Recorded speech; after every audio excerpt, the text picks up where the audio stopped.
I first met devotees in Honolulu. I believe I first saw them in 1971. There was 2 Sankirtan parties. On one side of the street, they had dhotis and kirtas and saris and shaved heads and were playing kartals, mridanga and harmonium. And on the other side of the street was Siddha Sarup's people. At that time, Chris Butler. And they had aloha shirts, long hair, and guitars, but they were saying the same song.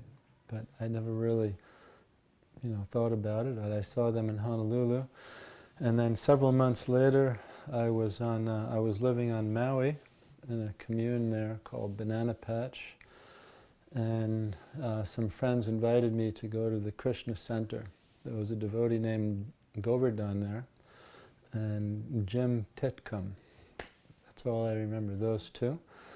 And we went there. I was a complete fruitarian at the time.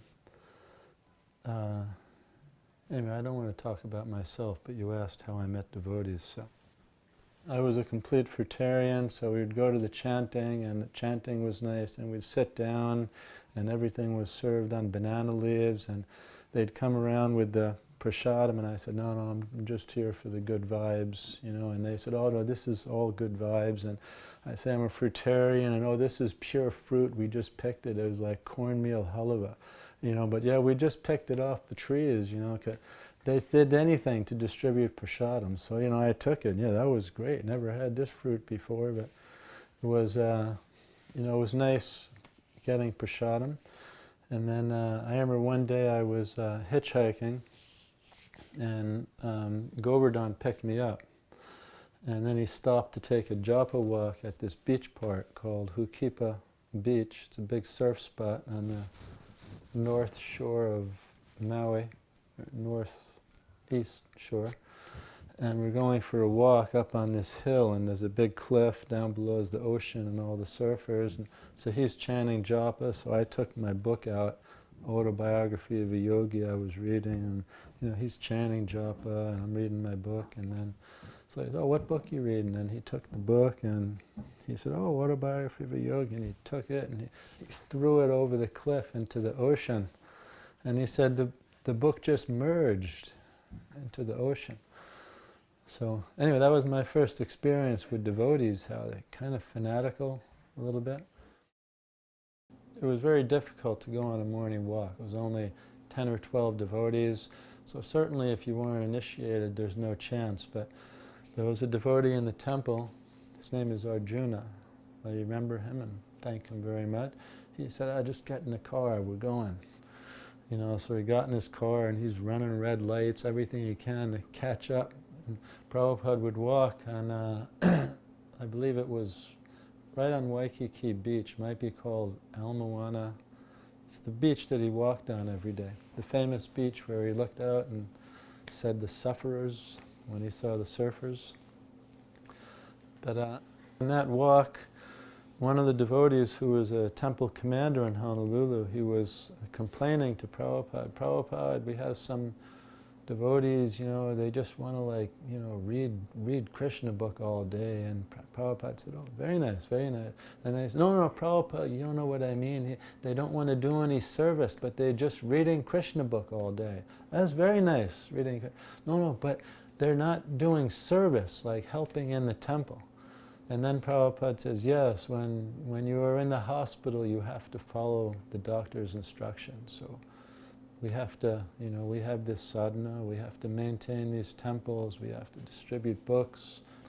I mean, if you're living in the temple, that's what Prabhupada expected. He didn't want people just to, even though we all have to read the books. That's what he printed them for. He didn't just print books so we can sell them. He wanted devotees to read them and understand them. But he also wanted his temples to be maintained. They were his temples. He wanted them to be taken care of. Being on a morning walk, I know I only went on a few, but I wouldn't want to be next to Prabhupada. And anytime he stopped and turned around, I would want to feel like I'd try to get behind someone. We had this feeling that if Prabhupada when he looked at you, he saw right through. He could see what was in your heart and your consciousness.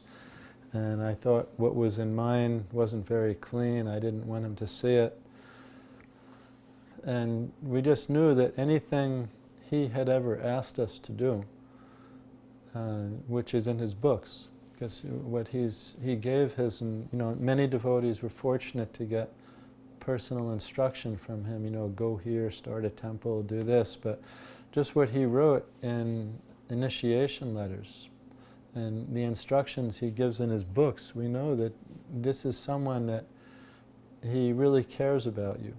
He didn't ask anyone to do anything for his benefit. He asked us to do things that will help us and will help the whole world. Sankirtan it's a huge austerity to go out on the street. You face, getting the door slammed in your face, things thrown at you on Harinam, but why do you do it? Because it's for our own benefit. We go to chant and we go to distribute the holy name, give the holy name and books to other people for their benefit. And that's how Prabhupada engaged us. So if we see that everything he ever asked us to do was for the benefit of everyone else on the planet, he didn't want anything for himself. He never asked for anything. So this, it's very positive. He was definitely not a selfish person. Everything he did was selfless. It was just following the instructions of his spiritual master. Das, anudas, anudasi, servant. Je anilo premadana koruna prachu